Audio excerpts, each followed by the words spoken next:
इस एपिसोड के स्टार्ट में हमें जोंगजांग कॉन्टिनेंट में एक सेक्ट के होल ऑफ लाइफ को दिखाया जाता है, जहाँ पे उन कल्टीवेटर्स के लाइफ टोकन होते हैं जो कि उनके सेक्ट से नोजोंग कॉन्टिनेंट के लिए गए थे। लेकिन तियान ने उन सभी कल्टीवेटर्स को मार दिया होता है, जिनकी वजह से उन सबके लाइफ टोकन भी वहाँ पे टूट जाते हैं। ये देखकर वहाँ पे जो डिसिपल होता है, जो वहाँ पे उन लाइफ टोकन्स के ऊपर नजर रखता है, वो बहुत ही ज़्यादा हैरान होता है, क्योंकि उसने आज से पहले इतने सारे लाइफ टोकन्स को एक साथ टूटते हुए नहीं देखा था।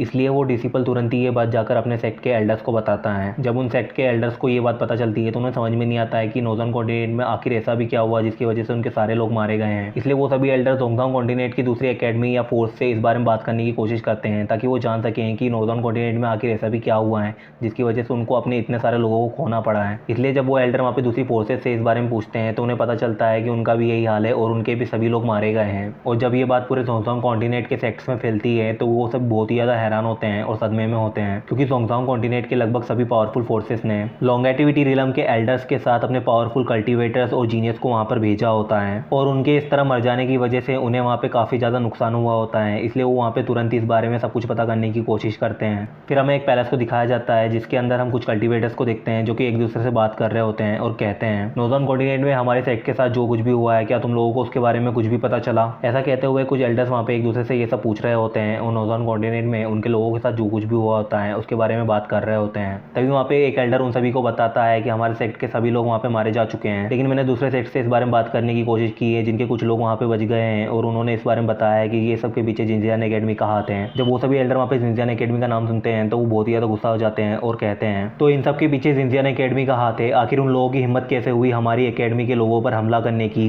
इसकी कीमत उन्हें चुकानी होगी। हम सब जिनजियान एकेडमी जाएंगे और उसे पूरी तरह से डिस्ट्रॉय कर देंगे। ऐसा कहते हुए वो सभी एल्डर वहाँ पे चिल्ला रहे होते हैं और जिनजियान एकेडमी को डिस्ट्रॉय करने के बारे में सोच रहे होते हैं। फिर हमें जिनजियान एकेडमी को दिखाया जाता है जिसे तियान ने 10,000 साल पहले अपने डिसिपल्स के लिए बनाया होता है। फिर हमें वहाँ पे एक लड़के को दिखाया जाता है जो कि वहाँ पे बैठकर कल्टीवेट कर रहा होता है, और उसके कल्टीवेशन की वजह से उसके पास बहुत ही ज़्यादा स्पिरिचुअल ऑरा बह रहा होता है। ये लड़का फैंजी सिटी के वू फैमिली से होता है और उसका नाम वू हाउ होता है। फिर हमें उस लड़के की बैक स्टोरी बता रहे होते हैं, तो हमें बताते हैं कुछ साल पहले जब इस लड़के का जन्मदिन था तब इसके ग्रैंडपा वू ने इसे तियान की शॉप पर ले गए थे, और वहाँ से उन्होंने इसके लिए एक मंकी किंग का स्कल्पचर खरीदा था। लेकिन तब उन दोनों को ये जरा भी अंदाजा नहीं था कि तियान की शॉप से खरीदा हुआ ये मामूली सा स्कल्पचर उन दोनों की जिंदगी बदल देगा, क्योंकि तियान के उस स्कल्पचर ने इस लड़के के अंदर छुपी हुई सुप्रीम बॉडी को जगा दिया होता है, जिसकी वजह से इस लड़के की पावर बढ़ती जा रही होती है। और अपने पोते की बढ़ती हुई पावर्स को देखकर उसके ग्रैंडपा ने उसकी मैट्रिन को खोलने के बारे में सोचा था, ताकि वो उसे जल्द से जल्द कल्टीवेशन सिखा सकें और उसकी इस पावर को कंट्रोल करने में उसकी मदद करें। लेकिन जब उसके ग्रैंडपा उसकी मैट्रिन्स को खोलने में मदद कर रहे होते हैं, लेकिन तभी उसी वक्त उनकी आंटी उसके घर पे आ जाती है, जो कि अपने साथ कुछ सोल्जर्स को लेकर आई होती है, क्योंकि उसकी आंटी को डर था कि जिस हिसाब से उसकी पावर बढ़ रही है, जल्दी वो बड़ा होने के बाद बहुत ही ज़्यादा पावरफुल हो जाएगा और पूरी वू फैमिली की प्रॉपर्टी को अपने कब्जे में कर लेगा। इसलिए उसकी आंटी उन दोनों को जल्द से जल्द खत्म करना चाहती थी। इसलिए वो अपने सोल्जर्स को या अपने गार्ड्स को उनके ऊपर हमला करने के लिए कह देती है।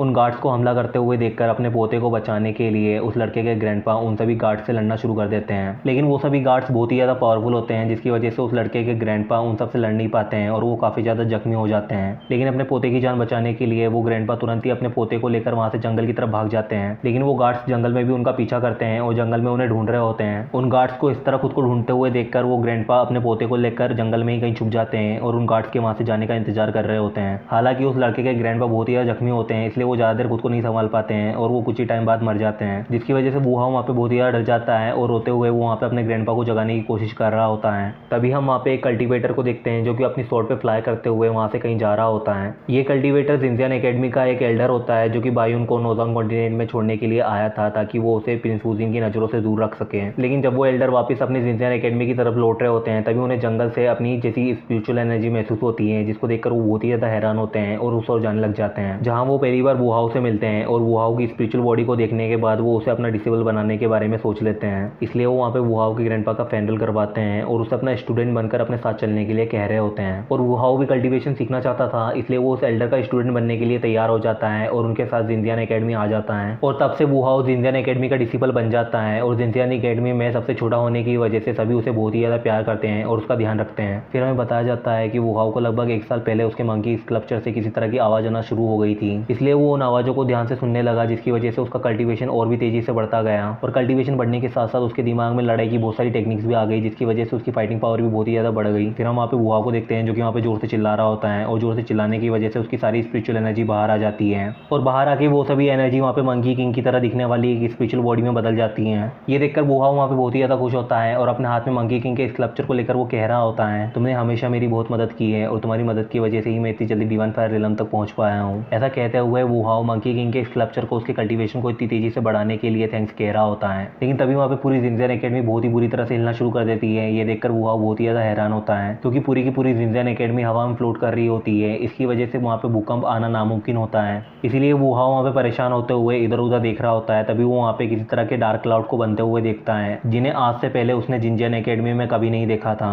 फिर हमें उस डार्क क्लाउड को दिखाया जाता है जिससे थंडर कास्ट हो रहा होता है और वो जिंजियन एकेडमी के कुछ माउंटेन्स को तोड़ देता है। उन अजीब से डार्क क्लाउड्स को देखने के बाद जिंजियन एकेडमी के एल्डर्स भी वहाँ पे आ जाते हैं और उन्हें देखकर कह रहे होते हैं ये पावर तो इमोर्टल लेवल की है, लगता है कोई एंशिएंट इमोर्टल हमारी जिंजियन एकेडमी में एंटर करने की कोशिश कर रहा है। ऐसा कहते हुए जिंजियन एकेडमी के एल्डर उन डार्क क्लाउड्स को देखकर उनकी तरफ जा रहे होते हैं। उन डार्क क्लाउड की तरफ जाते हुए जिंजियन एकेडमी के एल्डर एक दूसरे से कह रहे होते हैं इस तरह की इमोर्टल पावर तो सिर्फ कुछ ही एंशिएंट सेक्ट के पास में ही है, क्योंकि उन्हीं सेक्ट में ऐसे कुछ कल्टीवेटर है जिनकी पावर इमोर्टल लेवल तक पहुंच गई है लेकिन वो इमोर्टल वर्ल्ड में अभी तक एंटर नहीं कर पाए हैं। शायद उन्हीं में से कोई हमें परेशान करने के लिए जिंजियन एकेडमी में आया है। तभी हमें वहाँ पे उन डार्क क्लाउड में एक डीमन को दिखाया जाता है जो कि वहाँ पे चिल्लाते हुए कह रहा होता है जिंजियन एकेडमी में आज कोई भी जिंदा नहीं बचेगा, आज मैं तुम सबको खत्म कर दूंगा। तुम्हारी हिम्मत कैसे हुई मेरे सेक्ट के लोगों पर हमला करने की? तुम लोगों ने बहुत ही बड़ी गलती की है। अगर तुम जिंदा रहना चाहते हो तो बायून और इमोर्टल पैलेस के सभी ट्रेजर को मेरे हवाले करो। ऐसा कहते हुए वहाँ पे एक डीमन जिंजियन एकेडमी में एंटर कर जाता है और जिंजियन एकेडमी के लोगों के ऊपर चिल्ला रहा होता है